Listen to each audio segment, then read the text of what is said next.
vocês olhariam num fundo multimercado internacional antes de alocar? Quando você tem alguma coisa séria e investir o seu dinheiro deveria ser sério, né? Não tem um número fixo de estratégias. A fonte que você tem aqui de novas estratégias, ela quase que nunca seca, né? Qual é o papel que essas estratégias cumprem na carteira, né, na alocação do investidor? Não adianta a tese ser boa se o investidor brasileiro não sabe onde colocar no seu portfólio. Se eles estiverem nessa ponta renováveis contra tradicionais, eles devem pulando estar se pra trás, rasgando, né? Excelente pergunta, porque traz uma das belezas do produto, a liberdade dele atuar nas duas pontas.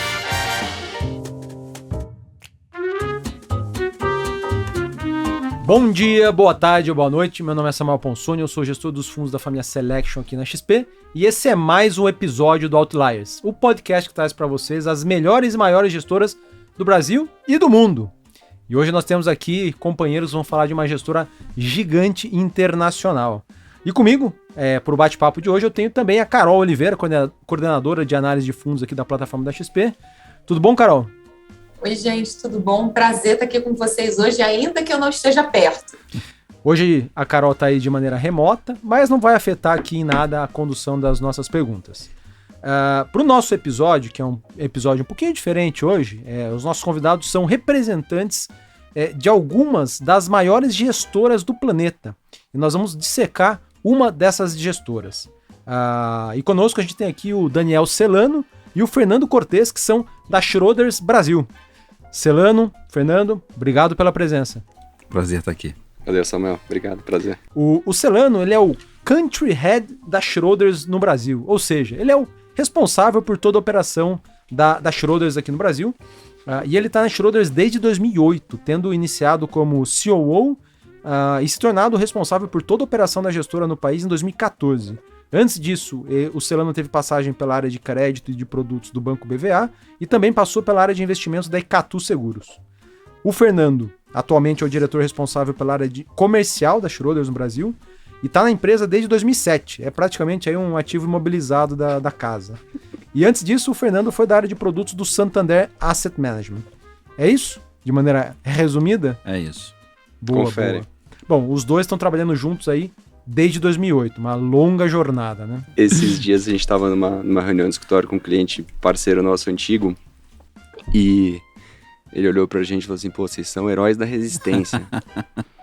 Porque a gente trabalha de fato há muito tempo e a gente está falando sobre diversificação internacional desde que esse negócio de fato começou, né, no Brasil, 2011, né, com um ambiente completamente diferente. Hoje nós vamos falar de uma estrutura muito bacana da Schroders, que ela possui no âmbito global, que é a plataforma de distribuição das versões líquidas de grandes hedge funds chamada Gaia. Para quem eventualmente não conhece, não sabe, né, os hedge funds lá fora são o análogo aos fundos multimercados, só que geralmente tem uma estrutura mais complexa, operacionalmente, tanto para operar, geralmente fica em administradores mais de difícil acesso, os tickets mínimos são altos pra caramba, os termos de liquidez são mais longos, né? Em vez de ter liquidez em D mais 30, D mais 60, geralmente é D mais 180, às vezes é D mais 360, e existem as versões líquidas desses hedge funds. E a Gaia é uma estrutura que abriga algumas das grandes estratégias lá fora desses hedge funds líquidos, tá? Com a XP especificamente, a Schroders tem várias estratégias disponibilizadas aí através dessa plataforma, e uma delas já esteve conosco aqui no episódio número 18, que foi a Sistemática, a gestora de fundos quantitativos liderada pela brasileira Leda Braga. Nós vamos abordar aqui uma outra grande estratégia, que é uma célula de multimercados, multi-estratégia da Wellington. A Wellington também já esteve aqui com a gente no Outliers, com o ex-CEO global da Wellington, mas hoje nós falamos naquela ocasião de uma maneira mais institucional da Wellington, nós vamos falar hoje dessa estrutura mais específica, que é o Wellington Pagosa. Enfim, mas antes de falar dessa estrutura específica, de falar qual que é o veículo que está aqui no Brasil, Celano, eu queria que você desse um update pra gente de como que tá a estrutura da Schroders, tanto no mundo quanto no Brasil. Assim, grandes números. Onde a Schroders está baseada no mundo, qual que é o total de ativos sob gestão, quantas pessoas tem, que país está, aqui no Brasil, como que tá em termos de ativos sob gestão. Depois a gente fala da Gaia e aí a gente faz esse detalhamento da estratégia da Wellington. Mas falando das chouriças no mundo, acho que está num momento muito bom, porque a gente acabou de divulgar os resultados, divulgou inclusive no meio do carnaval, então eu parei lá o meu carnaval para ver como foram os resultados da companhia, e a gente divulgou agora, a Insurance está com quase $1 trilhão sob gestão no mundo, 990 bilhões de dólares, com mais de 5.700 funcionários, e o que a gente se enxerga, que a gente se diferencia exatamente por ser heróis da resistência, como o Fernando falou há bastante tempo, a gente veio vendo transformações na empresa ao longo do tempo, né? Então, assim, era uma empresa que, talvez lá atrás, quando a gente entrou em 2008, era uma empresa muito focada em equities, né, em renda variável, hoje é uma empresa totalmente diversificada, e a gente opera realmente em vários lugares do mundo. Então, o que você acaba encontrando quando a gente se compara com players globais como a gente é basicamente um lugar que é o centro de investimentos e exporta isso como um produto, como um McDonald's para o resto do mundo. A gente enxerga que a presença global que a gente tem é uma presença realmente de brasileiros tocando business no Brasil, japonês no Japão, australiano na Austrália e por aí vai. Então a gente está hoje em 37 países do mundo, né? A gente obviamente tem grandes hubs de investimento, né? Em Londres, Frankfurt, Hong Kong, Singapura também é muito grande, Nova York. Aí na América Latina a gente tem Brasil, em São Paulo, Buenos Aires e Nova York, primordialmente, para a questão de investimentos. A sede é em Londres? É em Londres. Inclusive, ela é a maior empresa listada na Bolsa de Londres. Então, de gestora de recursos, né? A maior gestora de recursos listada na Bolsa de Londres. E a gente, assim, nosso foco sempre foi muito institucional e renda variável. Hoje já é uma base muito diversificada em termos de produtos, entre alternativos que você comentou, renda fixa e localidades. Então hoje o Reino Unido, né, representa, sei lá, 40% do nosso Assets Under Management, nossa gestão, mas o resto já está fora, então acho que é super importante.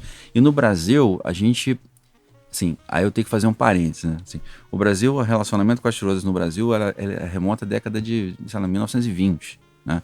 Porque a empresa tem 200 anos de história, de tradição e tudo, e a gente tem um livro, Schroders and Bankers e tal, que mostra que a primeira saca de café do estado de São Paulo foi financiada pela família Schroders lá atrás, em 1920. Schroders é o nome da família. É o nome da família, né? E aí eles já foram bankers e tal. Hoje a gente acho que já desde 2001, se não me engano, a Schroders é uma gestora de recursos pura, né? 100% focada nisso. Mas já tivemos banco de investimento, tudo ao longo do tempo. Então, a Schroders, na década de 70, teve no Brasil através de uma DTVM, e aí a gente está como uma gestora de recursos, como a gente é hoje, desde 94. Né? E eu acho que uma coisa muito interessante do que a gente faz é que, assim, 47% das ações da empresa ainda estão na família.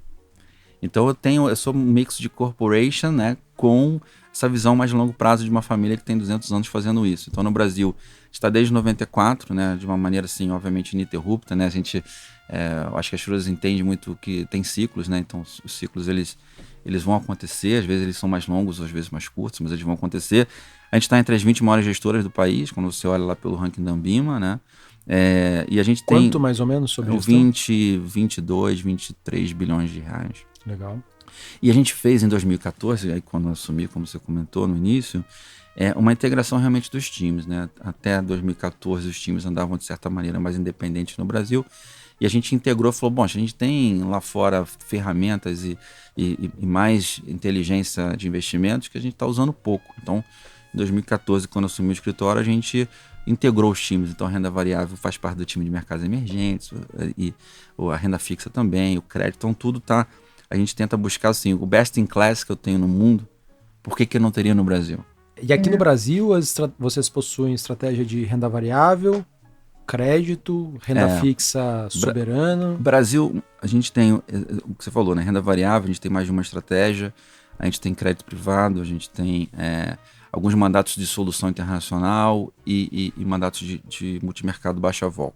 Então, o que a gente não faz no Brasil local é um long short e é um high vol multimercado, mas o resto a gente basicamente tem. Então, assim, a gente começou a fazer coisas que a gente combina o local com o internacional.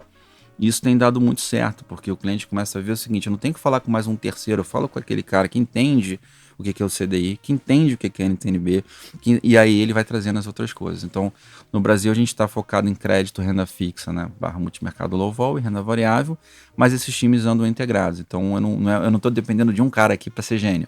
Falando um pouquinho dessa plataforma, né, que vai ter a disponibilização, o acesso a hedge funds internacionais, eu acho que quem nos escuta aqui no Outliers nunca escutou sobre isso, então acho que vale a pena a gente passar com um pouquinho de detalhe. Queria que vocês explicassem um pouquinho para a gente como é que funciona a plataforma da Gaia dentro da Schroders. Como é que vocês fazem essa parceria com gestores externos? Por que eles estão utilizando a Schroders para prestar esse serviço? Essa é uma plataforma que ela nasceu ali em 2008 para 2009, né? E o grande objetivo dela foi trazer para o mundo de varejo lá fora, de fato, que respeita a regulação de UCITS, né, que é um arcabouço regulatório voltado para o investidor de varejo, que privilegia, né, algumas regras importantes de transparência, liquidez e concentração de ativos, mas trazer para esse mundo alternativas de investimento que fossem, complementares ao que a Schroders já oferecia para os seus clientes, geridas majoritariamente por gestores que a gente respeitasse e gostasse muito de forma institucional, do ponto de vista de excelência de gestão, princípios, né, corporativos, e oferecesse isso de forma exclusiva para os nossos investidores globais. Então a ideia nasceu com base nesses pilares. E Gaia, se a gente for traduzir para o português, é exatamente isso. É uma plataforma de acesso a alternativos globais para os investidores. É isso que quer. É uma sigla? É isso que quer dizer. É uma sigla criada pelo time lá fora de produtos. E aí, a gente começou isso então em 2008 e fomos trazendo quase que um grande nome por ano do mundo de hedge funds, né? Então, o que acontece ali é uma junção da nossa análise, do nosso desejo de ter aquele gestor, obviamente, na plataforma, com, obviamente, também demanda de mercado, né? Casas que são reconhecidas pelos grandes investidores internacionais e que, obviamente, teriam interesse em acessar aquela estratégia que ou está fechada, o hedge fund pode estar fechado, o offshore, capacity absolutamente restrito, e eles se interessariam muito em acessar esse fundo na versão líquida, através de um veículo gerido, né, cuja responsabilidade legal, na realidade, é da Schroders lá fora, mas a gestão da carteira tem 100% do expertise do gestor externo. Então, nasceu daí, e a gente foi adicionando, então, gradualmente, alguns grandes nomes do mundo de hedge funds lá fora. Então, é uma oportunidade que o investidor tem, na realidade, de acessar o expertise de um gestor externo, que passou por um due diligence extremamente rigoroso, da Schroders, porque o nome do fundo, inclusive, leva o nome das duas casas, porque, de fato, é uma parceria não só de distribuição, de fato, a Schroders cria um veículo lá fora, cuja responsabilidade é dela e a gestão fica por conta desse gestor. A gente negocia um capacity, né, um volume ali para essa estratégia exclusivo, você só consegue acessar essa versão líquida deste hedge fund em UCITS através desse veículo da Schroders e distribui isso globalmente falando. Então, é uma... E obviamente, né, para você trazer um gestor desse para a plataforma, é um trabalho grande de due diligence, né, qualitativo, quantitativo, reputacional dessa gestora, quanto tempo está no mercado, quem são os principais sócios, como é que é o processo, como é que é o time de compliance, de risco. E aí você tem como produto final um overlap que eu acho que é muito interessante também do seu ponto de vista de compliance e risco. Você tem a gestora que faz a gestão do portfólio com os seus sistemas de risco e monitoramento daquele portfólio, e em cima disso os times da Schroders também monitorando esse portfólio, né, vendo que o gestor está executando diariamente, está em compliance com as regulações, né, com os limites de usage, de concentração e liquidez, e todas as informações referentes a esse hedge fund estão na esteira de produção de qualquer outro fundo de ações long only da Schroders Global. Então, lâmina, apresentação, plataforma e acesso ao gestor. Isso é importante também, né? A gente sabe aqui como é difícil acessar um hedge fund renomado lá fora. Você, pessoa física, por mais private e investidor grande que você seja, bate lá na porta de um hedge fund lá fora, o acesso é complicado. Mas você tem esse investimento através de uma gestora institucional grande, como é o caso da Schroders, e distribuído globalmente, é diferente. Então, acho que esse é um dos grandes motivos, Carol, respondendo uma das tuas perguntas, de por que os gestores se interessam em fazer isso. É a capilaridade global. Ele terceiriza essa Exato. distribuição, essa venda do fundo terceirizada. Exatamente. A capilaridade global que a gente tem e times de venda espalhados pelo mundo torna o trabalho de distribuição desse gestor extremamente mais fácil, para ele focar de fato na gestão, que é o que ele é o core do business dele. Explica pra gente de maneira simplificada o que é UCITS. O que é isso? Assim, os hedge funds, né? A CVM aqui no Brasil, ela é super rigorosa, ela exige que os fundos tenham, a maioria dos fundos, né? Não todos, mas dependendo do tipo do público-alvo do fundo, ele tem que ter cota diária, a carteira obrigatoriamente tem que ser divulgada no site da CVM com uma defasagem máxima de 90 dias, e para ter essa defasagem de 90 dias, você tem que justificar por quê, tem que ter lâmina do fundo, tem que ter um monte de coisas, né? Os hedge funds típicos, eles não têm nenhuma dessa obrigação. Aí surgiu essa estrutura do tal do UCITS, que dá ao investidor um monte dá muito mais transparência, dá muito mais informação. Explica pra gente, de maneira resumida, o que é o UCITS. De forma simplificada é isso, é um arcabouço regulatório que surgiu para tornar o investimento adequado na visão do regulador lá fora para o investidor de varejo. Então você tem uma série de parâmetros, de restrições e normas que essa regulação impõe aos gestores para gerir e distribuir esses fundos lá fora, na Europa, para os investidores de varejo. Então, você tem uma série de regras que protegem, de certa forma, o investidor, né? Algumas regras de liquidez, por exemplo, todos os fundos têm cota diária e movimentação ou diária ou semanal, no máximo, tá? O mais longo possível. A mais longa é semanal, ou seja, são fundos líquidos. Regras de concentração de ativos, por exemplo. Acho que essa talvez seja a grande diferença, do ponto de vista de gestão de um hedge fund que tem total flexibilidade, para um fundo que está em UCITS, né? Aquela regrinha famosa do 5, 10, 40. O que quer dizer isso? Nenhum ativo num fundo UCITS pode ter mais do que 10% na compra do total do portfólio. E todos os outros ativos que tenham 5 ou mais, no agregado, em conjunto, não podem ter mais de 40% do portfólio. Então, essa é uma regra super importante, né? De concentração de ativos, que acaba protegendo o investidor daqueles fundos que estão extremamente concentrados ou dependentes ou alavancados num ativo único, que podem trazer um drawdown muito grande para o fundo caso esse ativo performe mal, né? E existem outras regras, mas para simplificar, eu acho que essas são as mais relevantes. Eu queria que vocês explicassem um pouco do histórico, da estrutura, da estratégia, do time que toca o Wellington Pagosa, que aqui no Brasil vocês trouxeram com o nome de Schroder Wellington Gaia, né? Só para quem eventualmente tá estranhando, né? Deixa eu procurar aqui na plataforma da XP, Pagosa. Não tem. Wellington Pagosa é o nome da estratégia lá fora. Aqui no Brasil, o nome do fundo é o Schroder Wellington Gaia. Enfim, conta um pouco de histórico, estrutura da estratégia. Deixa eu só fazer um comentário, por favor, pegar o gancho, que é o seguinte: acho que tem um filtro que a gente fez para trazer esses fundos para o Brasil. Acho que, e aí, Fernanda, se aprofunda no Wellington. A gente traz qual é a visão do investidor. Então, assim, o que o investidor procura, né? Então, a gente não tem uma estratégia, vamos trazer um monte de coisa e ver o que cola. A gente fala assim, o que a gente precisa trazer para o investidor entender um caminho? Então, a gente pegou uma estratégia como essa do Wellington, que talvez o pior ano do fundo foi 1.2, porque a gente sempre viu o seguinte... 1.2 positivo foi o pior ano. Pior ano, na história, eu acho que de 10 anos. Então, o que a gente falava quando a gente pensava em trazer fundos assim, né? Como você falou, de hedge funds e tudo. Na hora que der um drawdown, o cara vai sacar tudo, né?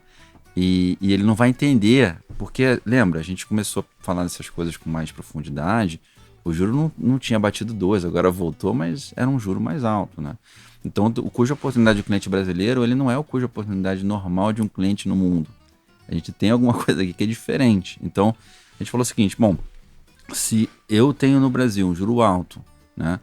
O que eu vou ganhar se eu fizer o hedge, né, da posição? Porque o brasileiro também não consegue entender necessariamente que um fundo com hedge ou sem hedge, porque tem uma exposição cambial ou não tem, separar o que o fundo foi lá fora e o que o câmbio foi, né?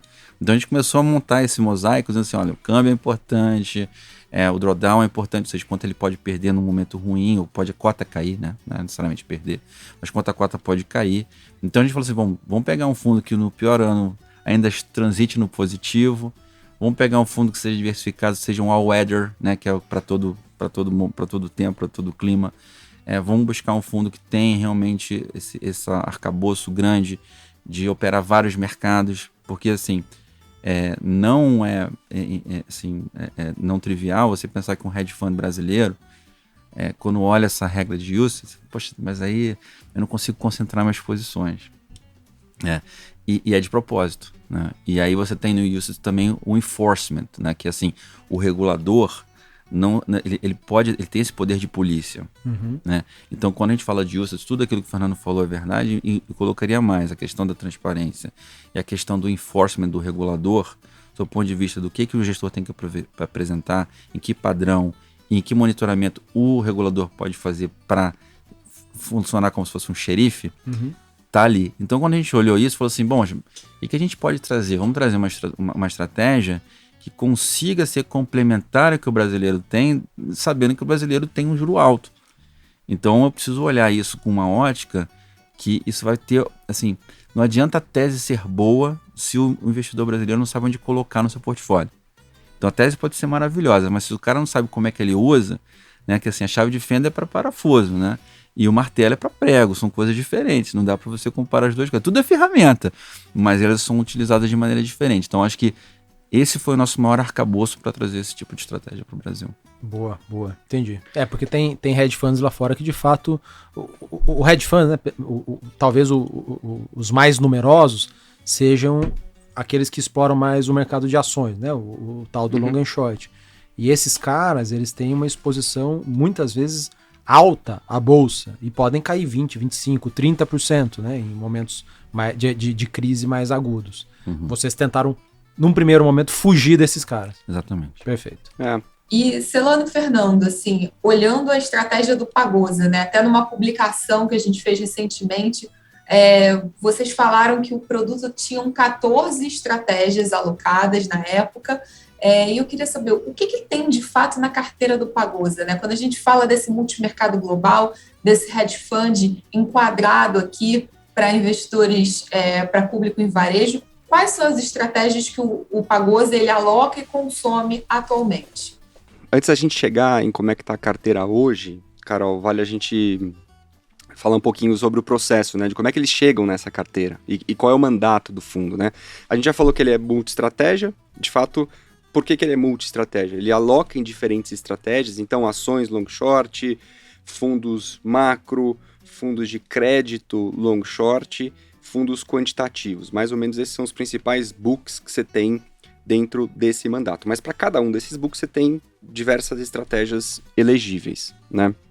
Então esse é o primeiro ponto. É um processo que começa no universo de seleção, que aí vem daquela divisão de alternativos da Wellington de 50 estratégias, são 30 e poucos bilhões de dólares sob gestão, em diversas, né, fundos com essa característica, até você partir para o estágio 2, né? Você precisa ter um critério de seleção desses fundos. Então, o que a dupla de gestores faz ali para selecionar esses fundos é selecionar os fundos que possuem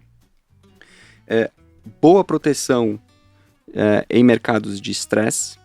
Então, geralmente, os fundos equity long short, que são bem ativos em reduzir o gross exposure, o net exposure, podem ser bons nisso. O crédito long short é a mesma coisa. Fundos que tenham apresentado, desde seu início, um perfil de retornos consistentes.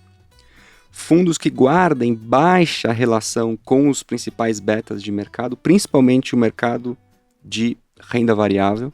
Acho que esse é o terceiro ponto super importante. E estratégias que, entre si, apresentem correlações mais baixas, para que o portfólio seja, de fato, bem balanceado e pouco correlacionado. Você tenha fontes de alfa diferentes. Então, é um fundo, né, um perfil de fundo que busca a baixa direcionalidade de mercado e aquele foco no retorno absoluto, né, performances positivas ao longo do ciclo. E aí você passa, então, para o próximo etapa do processo, que é uma análise quantitativa e qualitativa. A qualitativa é histórico, track record do gestor, como é que esse time trabalha junto, né, há muito tempo, como é que é o gerenciamento de risco desses gestores em períodos de crise.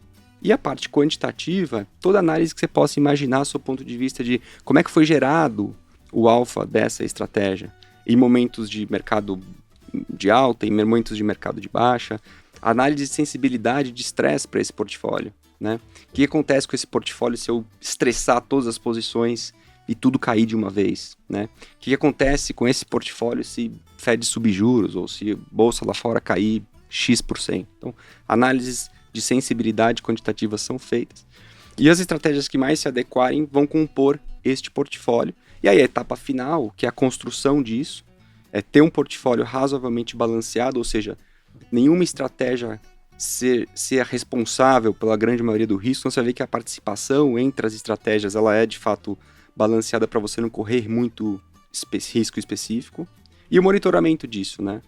On a daily basis, né? Todo dia ali o time de risco disparando para o time de gestão dos relatórios de risco, como é que estão as correlações, como é que está a volatilidade do portfólio, como é que está o VaR do portfólio, análise de sensibilidade, análise de estresse, nível de volatilidade. Ele é um fundo que busca o nível de volatilidade de 4% a 6% lá fora.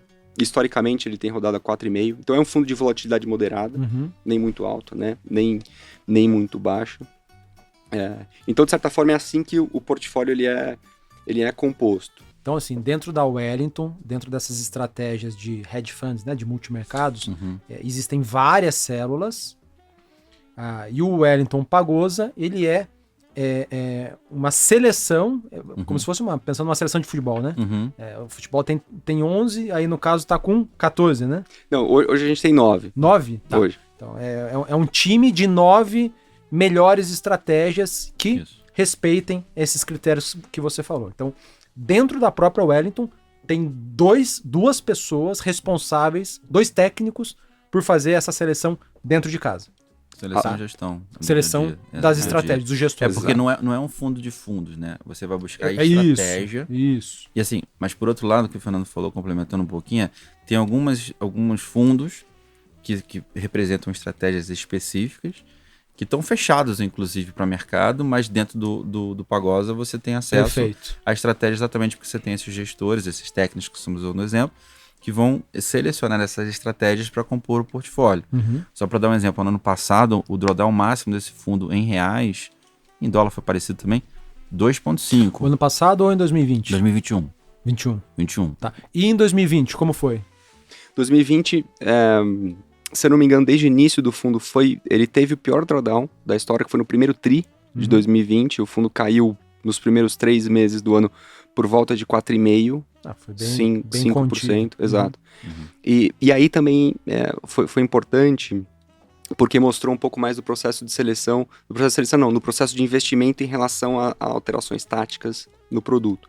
Eles têm uma regra de rebalanceamento do portfólio e revisão do portfólio, que se uma das estratégias tem um evento de retorno negativo de 2 desvios padrões, por exemplo, eles começam a cortar, reduz a exposição, e se ela continua a performar mal, o tempo de recuperação muito lento, corta-se a exposição do portfólio, que foi o que aconteceu exatamente no primeiro trimestre de 2020, e de março para frente a estratégia voltou a performar e eles fecharam com 7% de alta. Essa é uma outra pergunta. Não tem um número fixo de estratégias. Não. Se mais estratégias passarem nos critérios que os 2 técnicos demandam, pode ter mais. Exato.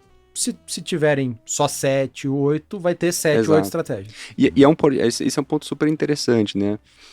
É um portfólio que ele está em constante evolução e o universo elegível ele vai crescendo, né?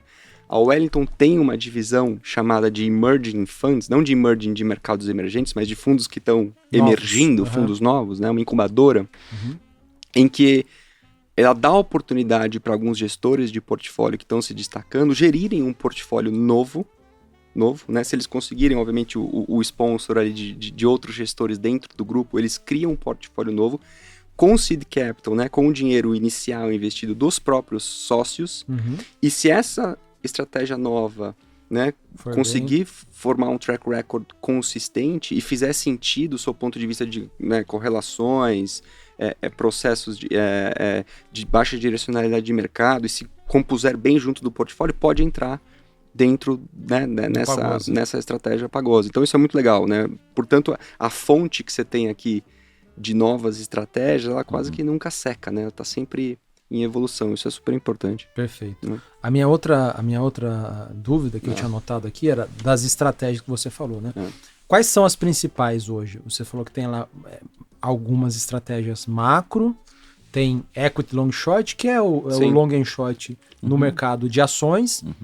Tem uma coisa que não existe no Brasil ainda, que é o credit long and short, que é o long and short no mercado de crédito. Exato. Que é basicamente você tem uma carteira comprada de crédito e uma carteira vendida. Tem estratégias quantitativas. Tem mais alguma? Dentro dos principais books, né, você tem algumas estratégias aí na parte macro, e aí você tem tanto fundos de exposição a mercados emergentes, que é uma estratégia consagrada da Wellington, inclusive, e a mercados desenvolvidos. O que esses fundos fazem? Operar a taxa de juros, câmbio principalmente, mas sempre buscando valor relativo, nunca direcional de mercado. Isso é importante. O segundo book é o book de crédito, e aí, como você bem falou, priorizando estratégias de crédito ou long short, eles podem eventualmente ter algum net comprado direcional de mercado, mas na grande maioria do tempo esse fundo vai estar quase neutro, muito baixo, então Significa que todo o portfólio comprado, se ele tem lá, por exemplo, 100 milhões de dólares comprado, a parcela vendida vai ser perto de 100 milhões de dólares também. Exatamente.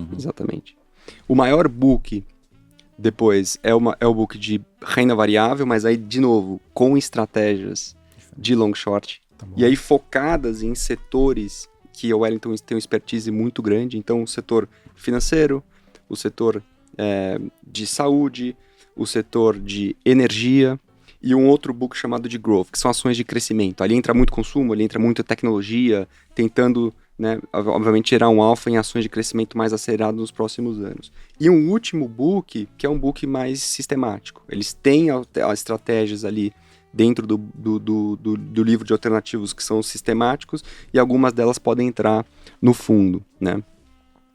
Então é isso, de forma geral. E como que é o balanceamento de risco em cada uma dessas estratégias? Pra você ter uma ideia, hoje... Qual que é o máximo e qual que é o mínimo? Tem isso? Eles não têm hard limits para as estratégias, mas a gente observa que, historicamente, o peso entre elas, ele é, não vou dizer que é equânime, mas ele é bem próximo, de novo, para evitar o risco específico de alguma estratégia ali, né? Você pega hoje, 50% da carteira está alocada em ações em fundos de equity long short, né? E o peso entre eles aqui é muito próximo.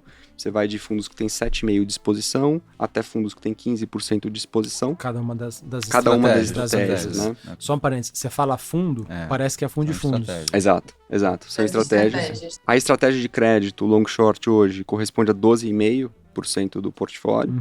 25% em estratégias macro, aí são duas estratégias, né? Uma pura de mercados emergentes e uma que mescla mercados desenvolvidos e emergentes, e o restante numa estratégia de market neutral, que mais temática, mais nichada. Então ele faz um long short em ações de empresas relacionadas ou que fazem parte do tema de energia renovável. Então possivelmente pode estar long em ações que se beneficiam de energia verde, energia renovável, e short em brown energy, né, como eles chamam, né, fontes de energia mais tradicionais. Então, é isso que o fundo faz ao longo do tempo. Isso tem 12,5% do portfólio. Então, quando a gente olha uma carteira desse tipo, né, 50% ações long short, o restante distribuído entre renda fixa, crédito e market neutral, é um fundo bem balanceado, de fato, né? Se a gente tiver um mercado de rally, de bolsa, o net exposure baixo, mas um pouco de net exposure direcional, é possível que você tenha um fundo que capture parte desse upside de bolsa. Agora, no mercado de revés, né, de bolsa muito lá para baixo... Que é o caso deste ano. Que é o caso deste ano, né? A gente teve um janeiro e fevereiro exatamente assim. A parcela de renda fixa tende a segurar. Que é o que a gente está acontecendo em janeiro e fevereiro, né? Você tem os grandes índices hoje para baixo, né? No momento que a gente está falando aqui, S&P caindo 10%, 11%, Nasdaq caindo seus 15%, tecnologia, se a gente olha só as FANGs, por exemplo, caiu 26%, alguma coisa que o valha. renda fixa também, de forma High geral, grade, investment grade, high yield, tudo colapsando. de forma geral negativa, o fundo está subindo 3,5%, alguma coisa que o valha. É fruto da pouca direcionalidade de mercado e desse balanceamento de estratégias, né? E, gente, até olhando o time, a gente entende que tem 50 estratégias diferentes investíveis, né, que o fundo poderia acessar, mas hoje o núcleo duro, né, que trabalha com o Denis e o Roberto, quantas pessoas são dentro do processo de alocação, né, e balanceamento dessas estratégias? É a dupla, que é a responsável por alocar risco e capital em estratégias diferentes, e logo abaixo dessa dupla são 20 tomadores de risco, né? 20 gestores que são os responsáveis pela gestão de cada uma dessas estratégias. Então a gente está falando de 22 pessoas relacionadas de forma direta ou parcialmente direta na gestão desse produto, né? Então a dupla é a responsável pela análise e composição no nível fundo, e todos esses 20 tomadores de risco, né, esses 20 outros gestores, são os responsáveis pelos underlying strategies, né, pelas estratégias investidas. E aí é buscar alfa, de fato, em cada um dos mercados em que eles operam. Então são 22 pessoas envolvidas na gestão. E quando a gente olha o currículo de cada um ali, é muito tempo de casa e muito tempo de indústria, né? O tempo médio de gestão ali de 25 anos dos gestores envolvidos na estratégia. Então é uma experiência muito grande na gestão global, né? Quais são as geografias mais acessadas pelo fundo? Você tem Américas, você tem Europa emergente, você tem Europa zona do euro, você tem Ásia também. Então, se a gente abrir aqui estratégia por estratégia, a gente vai encontrar uma diversificação aqui enorme do ponto de vista de geografias, né? Mas o que dá para dizer assim, de forma sumarizada, consolidada, é que você tem acesso aqui de fato a oportunidades a emergentes, a desenvolvidos, e em cada uma desses mercados, acesso a classes de ativos diferentes, né? Seja na renda fixa, seja na renda variável, seja na dívida, no crédito, exposição balanceada entre os blocos, né? Vocês falaram super bem do que o fundo pode acessar, né? Universo investível, geografias. Uma dúvida aqui que a gente de vez em quando pergunta o que o fundo não investe, né? Seja em estratégia, seja em classe de ativos. Tem alguma coisa que o Pagosa atualmente não está exposto? Pouca coisa, Carol. Acho que, sob o ponto de vista de ativos, commodities, costumam não fazer. E, sob o ponto de vista de estratégia, não faz parte do universo elegível deles aquelas estratégias direcionais long only, ou seja, aquelas estratégias de ações, por exemplo, compradas, né, 100% direcionais, ou estratégias compradas de crédito ou alguma outra classe de ativo. Então, de fato, é um universo que privilegia e seleciona estratégias muito mais geradoras de alfa com pouca direcionalidade de mercado, pouca ou nenhuma direcionalidade de mercado. Por isso que o portfólio, quando você olha no agregado, ele carrega um beta contra ações, por exemplo, baixo, porque é, obviamente, produto da combinação de estratégias não direcionais, né? Falando aqui um pouco de cenário, né, dentro do possível, adaptado aqui para essa estratégia. Como que o cenário macro influencia na tomada de decisão ali dos dois técnicos, né? O Denis Kim e o Roberto Ishii, né? Que são os dois responsáveis por essa estratégia. Excelente pergunta, porque o top-down aqui, o cenário macro, é óbvio que ele é importante, mas é um fundo que ele não é, de certa forma, guiado por isso. O objetivo é trazer uma consistência de retorno independentemente do cenário. Então, o papel deles, dessa dupla de gestor, é alocar o risco, óbvio com uma visão de cenário mais volátil ou menos volátil, mas o que importa para eles é se, diante desse cenário que se impõe, o fundo continua navegando com baixa direcionalidade, se o nível de volatilidade está dentro do nível proposto pelos mandatos, se nas estratégias investidas as correlações permanecem baixas entre si, se as estratégias investidas continuam com uma direcionalidade baixa aos respectivos mercados em que operam. A tomada de decisão de compra e venda de ativo diante de um cenário, né, a decisão top-down de compra e venda de ativos, ela fica a cargo dos gestores. né, que estão ali gerindo cada uma das estratégias, né? Então, por exemplo, na estratégia de mercados emergentes, cabe aos gestores desta estratégia decidir, poxa, será que eu estou short duration ou long duration? Será que eu vou ter exposição à Rússia ou Ucrânia dentro do meu book de emergentes ou não? Esse é o nível de estratégia, nível de decisão dentro da estratégia, mas a dupla aqui em cima está gerenciando o risco como um todo do portfólio, tá? Perfeito. E complementando um pouquinho isso, assim, se em algum momento você olha o top-down e o top-down influencia no beta, na volatilidade, no quanto pode ser o drawdown e na própria oportunidade de gerar retorno, eles podem exatamente criar um viés no portfólio. Ele está com mais ou menos acessibilidade à taxa de juros, né? Ele está mais ou menos exposto ao spread de crédito. Ele está, olha, se a visão é que essa crise, né, de conflito, né, de invasão lá na Rússia, Ucrânia, gerar essa persistência no preço do petróleo, eles vão estar mais expostos à energia. Então, eles podem criar os tilts, né, os vieses em cima desse overlay top-down, mas não é que o top-down vai ser o drive, né, vai ser o determinante para a mudança do portfólio. E no curto prazo, do que vocês têm acompanhado ali com eles, houve alguma interferência dos dois em alguma das estratégias ali embaixo? A gente viu que eles diminuíram a exposição assim, ao duration, né, ao prazo médio da carteira, diminuíram também os spreads de crédito, estão com uma visão um pouquinho mais de que esse conflito vai demorar um pouco mais, então o petróleo vai continuar subindo um pouco mais. Então, isso vai gerando vieses no portfólio para mitigar os riscos e eventualmente buscar oportunidades, não ser um buy and hold nas estratégias principais. Assim, eles vão usar isso como ferramenta de gestão, não só para se beneficiar e proteger o portfólio, mas sabendo o seguinte: o que eu prometi para o meu cliente? Eu prometi para o meu cliente um resultado.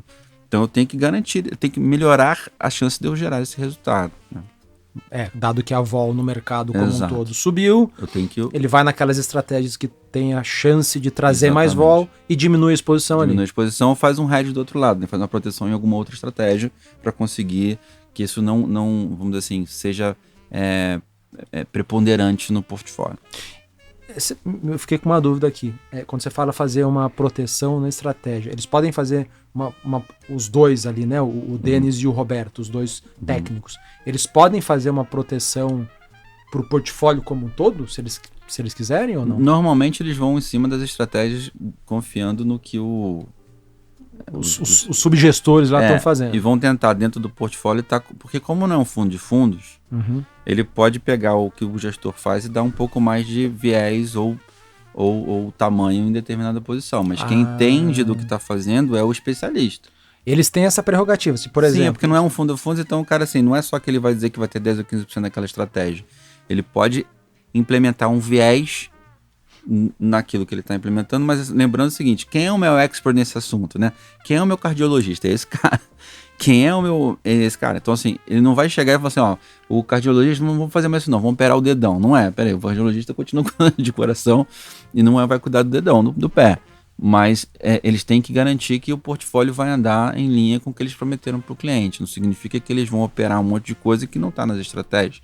Mas significa que, olhando isso, eles têm acesso aos gestores, inclusive, para poder dar um viés mais ou menos em determinadas estratégias que eles implementam no portfólio como um todo.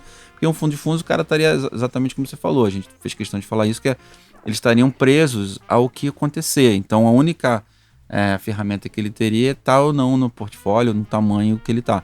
Ali não, ele consegue conversar com o time e dizer, olha, a gente fez isso, fez aquilo, como é que a gente está? Não, então vamos dar um viés um pouquinho, você concorda que a visão macro mais essa? Então vamos dar um viés um pouquinho mais de reduzir o prazo médio, ou estar um pouquinho mais exposto à energia. Então, mas eles usam os especialistas, que são esses sleeves, né, essas estratégias que você tem especialistas, como o Fernando falou no início. Você tem vários times especializados em determinadas coisas. Então ele não vai fazer o second guess do cara, o cara tem que entregar. Mas ele também é responsável pela performance do Opagosa. Perfeito. Muitos gestores, até que a gente já analisou, tem o que a gente chama desse backbook, né? Temos, obviamente, os responsáveis pelos livros e tem os gestores que podem ou não usar um mandato que vai ressaltar ou não alguma dessas teses, alguns desses livros.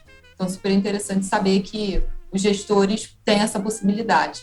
Mas, Celano e Fernando, os gestores de fato usam essa possibilidade com alguma frequência? Eu acho que mais em frequências como a que a gente está vendo agora, assim, você tem um evento muito diferente, como foi a Covid, né? Como está agora, eles vão fazer esse overlay, talvez para alguma coisa mais ou menos, mas quando você vê os relatórios que a gente conversa com eles e quando você pede o view deles, não é que ele mudou todo o portfólio por conta do top-down. Mas eles não são assim, não tem nada a ver, eu só vou gerar alfa. Bom, você vai gerar alfa, mas o negócio que está gerando alfa, todo mundo está saindo daquela exposição, isso vai aumentar provavelmente o drawdown, a volatilidade do seu portfólio, que é o que você promete para o seu cliente. Então, assim, a gente não percebe isso como um central book, assim, muito ativo, não. Mas não estou dizendo que não pode acontecer, e a gente viu que, como o Fernando falou, o principal fator essa estratégia que devia funcionar desse jeito dentro do portfólio, com essa correlação, com esse drawdown, teve 2 divisas padrão para baixo, ele vai lá e tira. Então essa prerrogativa ele sempre vai ter. E ao mesmo tempo ele pode dizer assim, olha, eu não compro, como o Fernando também falou, ações, sei lá, renda variável comprado 100%, né? Normalmente é mais retorno, valor relativo. Mas eventualmente, algum daqueles setores podem ser afetados, ele pode reduzir a exposição. Mas a gente não percebe no performance attribution, né, quando você vai olhar a atribuição de performance do gestor, um book central muito ativo não, mas eles vão dar esses vieses dentro dessas estratégias que eles se apoiam nos especialistas. Boa. Fiquei com uma dúvida aqui, uma curiosidade na verdade, né? A gente está vendo esse drama no preço das commodities, né? O petróleo explodiu os preços, as commodities agrícolas subindo pra caramba também, depois que a Rússia invadiu a Ucrânia. Hoje eu estava vendo, inclusive, né, uma tabelinha com todas as commodities que Rússia e Ucrânia exportam para o mundo, né? Tem níquel, paládio, trigo, petróleo, né? A Rússia é o 3º ou 4º maior exportador de petróleo do mundo, tem alumínio, tem uma dezena de coisas. Eu fiquei com a dúvida da estratégia long and short de clima, né? A climate, que é 12,5% da carteira. Eles estão constantemente apostando em ações de energias renováveis contra aquelas ações de energias tradicionais, ou eles são livres para apostar nas duas pontas? Porque se eles estiverem nessa ponta renováveis contra tradicionais, eles devem estar se rasgando, né? Mas não é o caso. Não, excelente pergunta, porque traz uma das belezas do produto, a liberdade dele atuar nas duas pontas. Então, eles podem estar se posicionando tanto no momento em que você tem um rally muito grande de green energy, contra ao contrário, você tem um rally muito grande de brown energy. Então, a liberdade de você atuar nas duas pontas faz total parte dessa estratégia, que está contribuindo, inclusive, de forma positiva para a performance do fundo mais recente. Eles estavam mais apostando na alta de petróleo, exato. Gás e capturaram bem o movimento. Perfeito. Gente, e aí falando sobre um tema que está super hot aqui no momento, né? Todo mundo fala. O fundo possuía exposições na Rússia ou na Ucrânia? E se sim, o que foi feito dessas posições? Sim, Carol. Uma exposição quase que imaterial, assim, ponto nada do portfólio. Eles estavam net short no emissor de Rússia, no fundo de crédito, dados dos valuations bem atrativos, e uma posição também na nossa estratégia de energia, né, de ações de energia. Mas ambas as posições foram cortadas ao longo do mês, na medida que, obviamente, o evento foi acontecendo e a volatilidade foi se extremando, até a gente ter uma posição neutra, né, zero. Boa. De fato, olhando a estratégia aqui em reais, né, no Brasil, o fundo está bem no ano, né? Em janeiro deu mais de 1%, em fevereiro deu ali perto de 2% positivo. Agora, no comecinho de março, né, até o dia 10, mais ou menos, aqui, estava subindo mais quase 1%. Eles acertaram o mix das estratégias ali, estava muito positivo de fato. Mas eles não estão explorando de maneira direta nada lá de Rússia e Ucrânia, estão totalmente fora. Não. E é isso, né? Assim, essa beleza do produto que a gente espera que aconteça, né?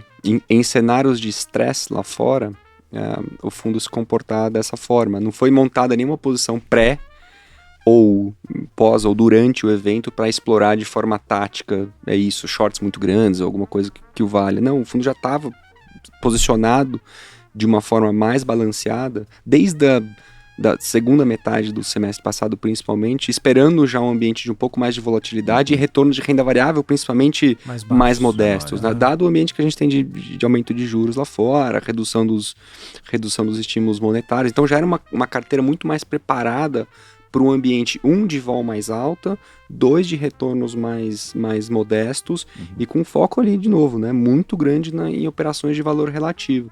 E aí veio um evento que acho que não estava na bola de cristal de ninguém para acontecer. A vol de fato subiu mais ainda. Os retornos de renda variável que eles imaginavam que fossem mais modestos foram bem negativos, desastrosos. A renda fixa também. E o fundo se comportou, né, tem se comportado muito bem. De novo, fazendo, né, mantendo aí a característica dele de que eles tanto chamam lá fora de all weather, né, o fundo para qualquer tempo, né. Bom, vamos para o nosso bloco final aqui. Acho que primeira pergunta aqui, invertendo a ordem. Vocês que fazem parte da Schroders, que conhecem muito bem a Gaia, né, que seleciona ali algumas das melhores estratégias de hedge funds do mundo, o que vocês olhariam num fundo multimercado internacional antes de alocar?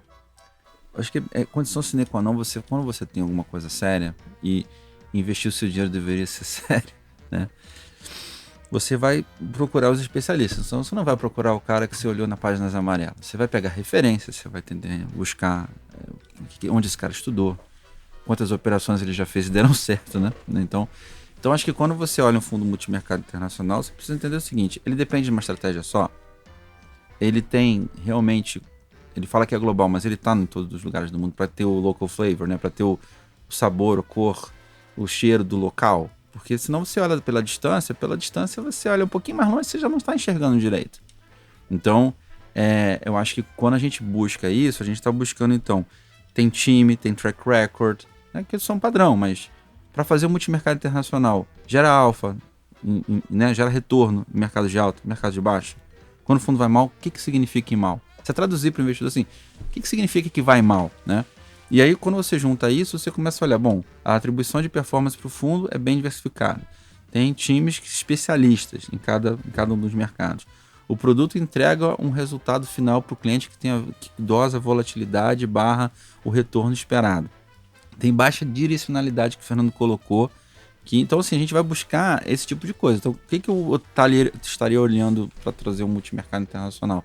Esse tipo de atributo. Tem consistência? Né? Então não precisa ser necessariamente o Pagosa, mas o Pagosa tem esses atributos. Mas são atributos que eu reputaria qualquer gestor, porque uma coisa é você ter um fundo multimercado que, vamos lá, é como você pegar o MSCI World, né, o benchmark de bolsa global. Ele tem um tilt, uma exposição muito grande para a US, né, para os Estados Unidos. Então, por mais que você vá falar, não, ele é global, tem que ver quanto ele é diferente desse índice. Porque se ele não for muito diferente desse índice, ele vai ter um viés grande para Estados Unidos por definição. Então, se você quer um negócio menos dos Estados Unidos, você não pode comprar o benchmark global, você tem que comprar outra coisa, né? Um gestor mais ativo ou outra coisa. Então, eu acho que aqui é um raciocínio parecido. Você olhar, tem expertise, qual é o tamanho do time que faz, qual é o track record que tem, mercado de alta como performa, mercado de baixa como performa, quando o fundo vai mal, como é que ele é. E aí ver se realmente você está comprando um time de especialistas, né? Que tem, vamos dizer assim, musculatura, né? Não adianta você ter, eu tenho um especialista disso, quantos você tem? 3? Quantos o cara tem lá fora? 800. Poxa, não dá para comparar, chega a ser injusto, né? Então, eu acho que é muito complementar ao brasileiro ter esse tipo de estratégia, porque você está realmente tendo uma estratégia multi-estratégia, multi-gestor global, porque eu tenho 2 gestores, como você falou, Samuel, tocando o produto, como técnicos, né? Esse é o teu exemplo. Mas eles se apoiam em diversos especialistas que rodam fundos deles mesmos e eles se apoiam buscando essas estratégias para o fundo. Então, eu focaria muito nesse tipo de foco em relação a time, expertise, footprint, né? E track, né? Mas o track não é só a performance, é como ele gerou, né?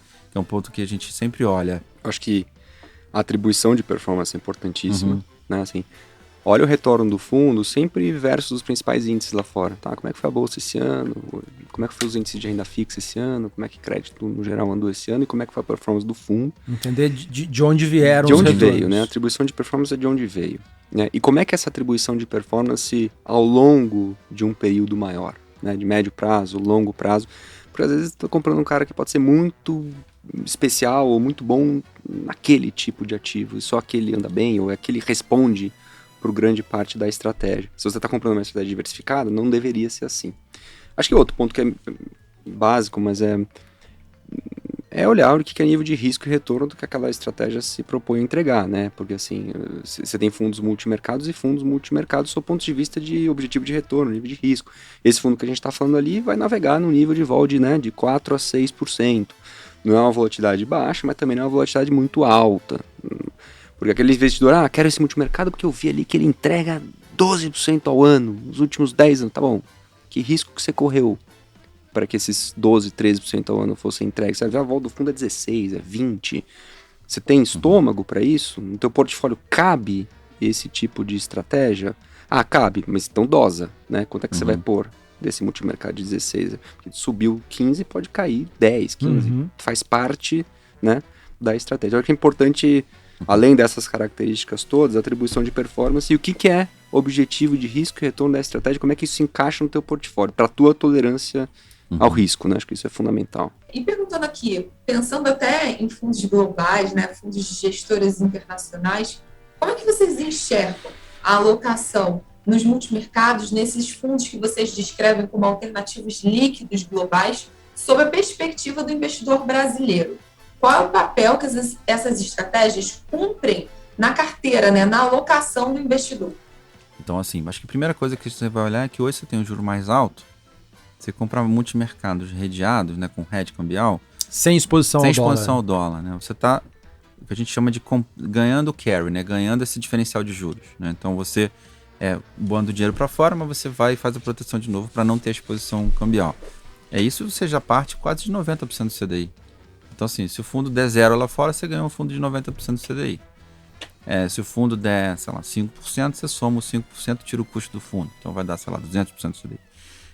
E se o fundo der 1%? Então vai ser positivo, talvez acima do CDI também. Obviamente, se o fundo for menos 5%, você vai sofrer. Então, esse perfil aqui é um perfil que o fundo, quando foi muito mal, deu qualquer coisa, 1,5%. O pior ano dele desde 2012 deu 1,2%. 1,2%. Então, assim, a gente vai dizer que isso é promessa para o futuro? Não, a gente está em ano atípico esse ano, mas também foi atípico em 2020, 2020 foi a Covid, foi super atípico, a gente teve um drawdown, como o Fernando falou aqui, de 4,5%, mas o fundo fechou com 7%. Né? Então, acho que o investidor vai olhar o seguinte, bom, beleza, então eu estou ganhando, já estou partindo de uma base, que eu já entendi o que é. A segunda coisa é, como é que isso diversifica os meus outros multimercados? Você tem que pensar o seguinte, você tem multimercado na sua carteira, sim ou não? Se ele tem, eu diria que é quase uma obrigação ter um fundo multimercado global, porque ele vai diversificar dos outros multimercados. A gente brinca que por mais credentials, né, credenciais e expertise que os gestores têm aqui, eles ainda têm um viés Brasil de juros, viés Brasil de bolsa, viés Brasil de câmbio, até tal. Então, você acaba comprando eventualmente 8 fundos multimercados para diversificar, mas em algum momento eles acabam ficando na mesma tese, comprado em kit Brasil, vendido não sei o quê. E aí quando tem um evento, a correlação deles aumenta mais ainda. Então você acaba comprando, sei lá, 8 multimercados para diversificar, mas tu leva para casa 4 diversificações, né? Compre 8 e leve 4, no sentido de diversificação, não no sentido de produto. Então, esse produto, quando a gente olha as diversificações, Carol, respondendo a sua pergunta, ela é muito diferente comparado com os outros multimercados, e a gente normalmente faz o seguinte, a gente olha os outros multimercados, mas olha, e contra o Ibovespa? E contra o NTNB? E contra o dólar? Então você começa a olhar e fala assim, ele diversifica de fato a tua alocação, ou você está comprando um beta ali, né, que é que a gente chama daquela exposição meio, isso aqui vai subir, eu fico comprado nisso. Então, a gente percebe que ao colocar esse fundo dentro da sua carteira de multimercados, você melhora a sua fronteira eficiente, que significa dizer o seguinte, se para um retorno de 6% você pode correr risco de 2%, por que você vai correr risco de 8%? Não faz sentido, né? Que a gente chama do almoço grátis. Então, na hora que você traz isso para dentro da tua carteira de multimercados locais, você também traz diversificação para a tua carteira, e você traz, em momentos que o Brasil, né, a pessoa às vezes esquece, que o Brasil, né, não é uma ilha e assim, E os momentos que você se apaixona não duram muito tempo, né? Pelo mercado local. Não significa dizer que a gente não acha que tem oportunidade, até porque, como a gente falou no início, a gente tem crédito, renda fixa e renda variável no Brasil. Então, não tem um viés aqui que eu sou casa gringa, vender gringo. Não tem um viés, a gente vende as duas coisas. A gente acha que o portfólio complementar é melhor, né, do que o portfólio sozinho, né? E, então, quando você pega esse fundo mesmo, né, quando você pega momentos de estresse, de bolsa, momentos de estresse na própria NTNB e tal, o fundo dos 10 anos que a gente pegou, os 10 melhores resultados de 2012 a 2021, né, a gente pegou algumas avaliações aqui, e olha o seguinte, em 60% das vezes que aqui o cara perdeu no IHFA, né, no multimercado, na própria bolsa e tal, 60% das vezes ele foi positivo lá. Ou seja, nos correlação nenhuma com e nos 40 que ele foi também negativo, igual foi aqui, foi menos negativo. Então, assim, você pega lá um ano, foi 6% negativo em março 20, lá foi menos 3%. Então, assim, ele zerou a alfa nesse sentido. Então, aí você fala assim, mas eu consigo fazer isso com gestores locais? Não vou dizer que você não consegue, mas vou dizer que você vai ter que selecionar muito bem e enxergar que eles vão ter realmente caminhos distintos. O que acaba acontecendo quando você vê momentos como esse é que em algum momento eles começaram a ser diferentes, né? Você que tem experiência de olhar isso há muito tempo, né, Samuel? Eles começaram diferente, daqui a pouco todo mundo se apaixonou por uma tese e quando você olha tá todo mundo do mesmo lado, né? Então acho que quando você olha um fundo multimercado dessa natureza, você está levando todos os atributos para casa dentro da tua carteira. A pergunta que você vai fazer é quanto eu vou colocar. Estão lendo algum livro agora, nesse momento? Sim, nesse momento não, né? Agora estamos gravando, mas... Hoje à noite, talvez. Hoje à noite. Estão lendo algum livro? Sim ou não? Estão gostando? Sim ou não? Recomendam sim ou não? Não, eu não tô lendo um livro, mas é um livro que eu preciso terminar de ler. É um livro do Simon Sinek que chama Starts With Why, que eu achei muito interessante sob o ponto de vista de comportamento humano, né? Sim. Então, ele tem um exemplo que ficou gravado na minha memória, né? Eu estava até na praia lendo esse livro. E ele fala assim, eu quero pegar um pessoal para ir para uma expedição, né, de barco, sei lá, para o Cabo Horn, sei lá onde é que era. E aí ele bota a propaganda errada, ele atrai as pessoas erradas. Então, assim, eu acho que a gente precisa entender também, assim, o que você leva para casa nessas coisas. Então tem muito a ver com como as pessoas tomam decisão e como a parte de investimentos ainda é uma coisa que a pessoa fala assim, tudo que a pessoa vai fazer que ela não sabe, ela pede um especialista, mas investimento ela vai fazer sozinha. Então, eu tô, sei lá, no 1/3 desse livro também, e o Daniel Lemos, que é gestor da Risa, veio aqui e citou esse livro também. É maravilhoso, muito legal. Sim. Eu tô lendo... É meio que autoajuda, mas eu gosto. Não, eu não achei que acho. Eu não achei autoajuda porque é o seguinte, eu acho que a autoajuda o cara tenta te vender uma história que você precisa se convencer dela. Eu acho que o que ele coloca são aqueles tilts, né? Ou aquelas pegadinhas mentais, comportamentais que você, Perfeito, às vezes, cai porque acha que tudo é melhor. A grama, assim, aquele negócio, a grama do vizinho é sempre mais verde. Uhum. Aí você começa, não, peraí, deixa eu entender melhor aqui onde é que tem valor, né? Então acho que... Eu também não gosto de livro de autoajuda. Eu gosto, ao contrário. Eu não gosto. É que eu já me antecipo, porque tem muito gestor que fala, pô, esse tal livro é autoajuda. Eu falei, cara, eu gosto. Eu não gosto muito, não. Eu tô lendo um livro, assim... Nada a ver com o mercado, mas sem forçar a barra tem relação, né? Eu gosto muito do Amir Klink, né, navegador. Legal. E eu já li o primeiro e acho que o último. Eu tô lendo do meio, Entre Dois Polos. O cara sai sozinho. Muito louco a história dele. Pra passar o inverno na Antártica. O veleiro fica congelado lá por 6 meses de noite. Depois ele volta e ainda sobe pro Polo Norte. Mas ali, eu gosto muito de navegar, eu gosto muito de Paraty, tô sempre lá. E ele enfim, saiu de lá para as expedições dele. E tem muita coisa legal ali. E até dá pra fazer um paralelo, né? De novo, sem querer forçar a barra, com gestão de hedge fund, né? Assim, os hedges todos que ele tem que fazer, vai sair sozinho. As proteções todas que ele precisa ter. E como a vol para ele é importante, o que ele menos gosta é de mar de calmaria. Porque não tem vento, o cara depende disso, verdade, de vela, para navegar, não ganha velocidade. Mas é saber navegar na vol, né? Com os heads necessários e tudo mais. Então, assim, para quem gosta de navegar e para quem curte, enfim, pessoas com esse, acho que é um espírito diferente, né? Você partir para uma empreitada dessa, você precisa de algo, algo a mais. É incrível. Então, tô lendo ele, tô quase terminando, é pequenininho o livro, é muito bacana. Pensando aqui numa lição do mundo de investimentos que vocês já tiveram com alguém e que vocês repassariam para uma pessoa mais júnior, com menos experiência, né? Menos, como é que vocês brincaram da sobrevivência ao longo do podcast que vocês têm. o que vocês passariam de mensagem para essa pessoa mais júnior? Primeira coisa é ter certeza que a vida, né, a economia, o mercado é feito de ciclos, né? Nem ciclo é tão bom que vai durar para sempre e nem o contrário. E acho que também tem uma questão de você pensar em valores, né? Porque às vezes você acha muito legal trabalhar em algum lugar porque você vai aprender ou vai ganhar dinheiro e tal, mas acho que tem que ter a ver com seus valores. Então, assim, na hora que é você e o seu cliente, quem ganha?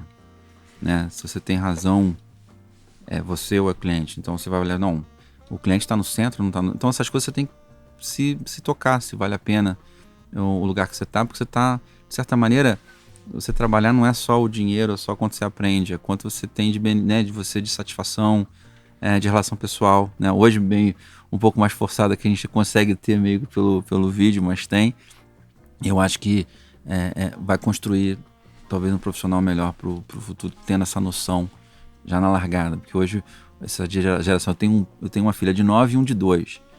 Gente, é mais difícil para algumas coisas, que antigamente nossos pais falavam assim, né, eu estou denunciando a minha idade, obviamente, quer ver desenho na hora que passa o desenho, na hora que não passa já era. Hoje está no tablet, então você gerenciar o não também mudou muito, porque antes você tinha a desculpa de dizer, nessa hora não passa, essa hora é só a hora do jornal, não é a hora do desenho.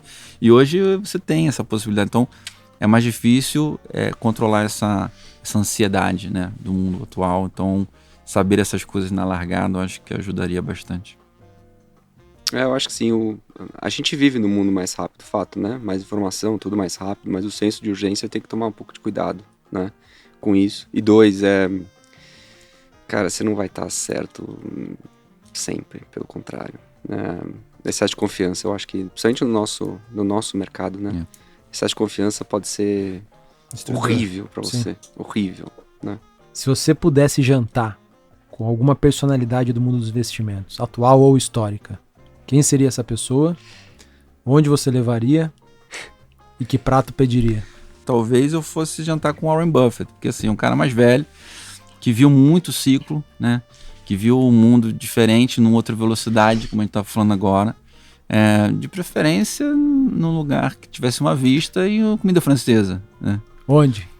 Aqui no Brasil, suponha que seja no Brasil. No Brasil eu gosto muito do litoral, né? Assim, eu acho, por exemplo, o litoral de Alagoas eu acho maravilhoso, né? Acho o Caribe brasileiro. Então, não sei se eu vou achar a comida francesa. Então teria que ser no litoral brasileiro com a comida né, brasileira mesmo, né? Uma moqueca, alguma coisa assim, que é maravilhoso. Legal. E você, Fernando? Teve bastante tempo para pensar aí. Você vê esses grandes nomes vêm à cabeça, mas vou... Não precisa ser grande nome. Eu vou falar um cara que é grande, mas talvez um pouco mais real, de repente acontece, né? Um dos gestores que a gente tem na plataforma Gaia, talvez John Armitage, que é gestor do Edgerton, é um hedge fund famoso. Ele é um cara bem apaixonado, acho que é legal assim, conversar com esses caras, faz a mesma coisa há muito tempo, desde o início da década de 90. E eu tava uma vez indo de Londres para Nova York, a trabalho, e desembarcando do avião, eu tava com um colega da Schroders, eu não conhecia ainda o John, e ele me falou, o John Armitage tá aí, vamos lá falar com ele e tal. Cara, ele já é um senhor, né, talvez sexagenário, alguma coisa assim, e continua super ativo no comando da gestora, que tem um track record excepcional, e a gente descendo o avião na fila, ele ali, cara, com a pranchetinha, olhando análise de empresa, balanço, fazendo conta, isso aí, eu olhei pra ele e falei, 20 bilhões de dólares fazendo gestão, e ele tá indo pra reunião com a empresa em Nova York, e antes de ir na reunião tava ali fazendo lição de casa. Cara, incrível, assim, incrível. Esse é um cara que seria...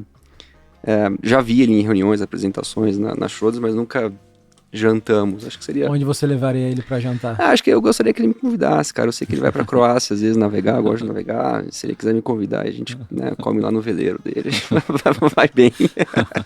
Gente, para finalizar aqui o podcast, queria fazer uma pergunta que é super famosa aqui entre todos os nossos convidados. Se a política de investimentos da Schroders permitisse vocês investirem em outros veículos que não estejam na plataforma da Gaia, vou fazer esse disclaimer, em quem vocês investiriam? Sejam gestores locais quanto gestores internacionais. Eu busco credibilidade, track record, né? E não só assim, porque rendeu bem, tá? Rendeu bem por quê? Então, a gente, obviamente, nos fundos de crédito eu aplico nos fundos da casa, porque eu sei o que está acontecendo lá, eu tenho essa vantagem. Mas tem gestores que a gente também aplica, assim, talvez 2, 3 nomes de multimercado no Brasil.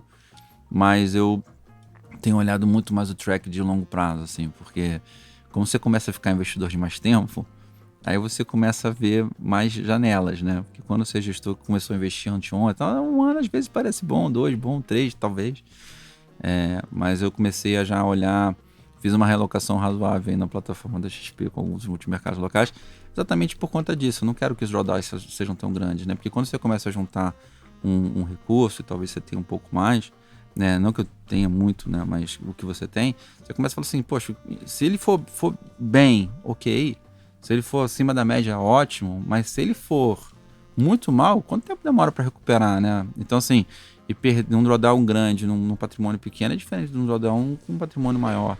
Então, eu não me sinto muito confortável de falar nomes para não parecer recomendação, mas a gente investe em bastante, assim, eu pelo menos na física, tenho quase 40% do meu dinheiro em fundos de multimercados internacionais e tenho alguma coisa de bolsa no Brasil, tenho também renda fixa e crédito no Brasil, porque paga um prêmio bom, mas não dá para a gente achar que isso é o único investimento, né, no mundo. Então, e que não vai ter alguma que a gente não vai ter alguma surpresinha, né? No Brasil a crise é certa, a gente só quando acontece, né? Então, mas por outro lado a gente está num momento positivo, tem que saber surfar, né? Você não pode estar achando que você está apaixonado por uma tese só. Eu gosto da turma que está há muito tempo no mundo de alternativos e quant, né? Tem gente que tem, né, Bridgewater, por exemplo, já tem, né, acesso aqui no Brasil. Outros, quem sabe, a gente não traz ou vem para o Brasil, né? Renaissance, enfim, turma que eu gosto, que faz tempo, né? Acho que isso é importante, né? Poxa, Celano, Fernandão, muito obrigado pela participação. Acho que foi um papo diferente, né? Falando de uma casa que vocês representam, né? A Schroders distribui. E valeu pela presença de vocês. Valeu, obrigado, o prazer foi nosso. Foi ótimo. Gente, Valeu. muito obrigada pela participação de hoje. Obrigado, Carol. Valeu, Carol. Valeu, Carol. Valeu, Obrigado. Fernando. Valeu, Daniel. Pessoal, nos sigam nas redes. Eu tô lá como @samuel.ponsone. A Carol tá como @RSO_Carolina. É isso e vemos vocês na próxima. Até mais.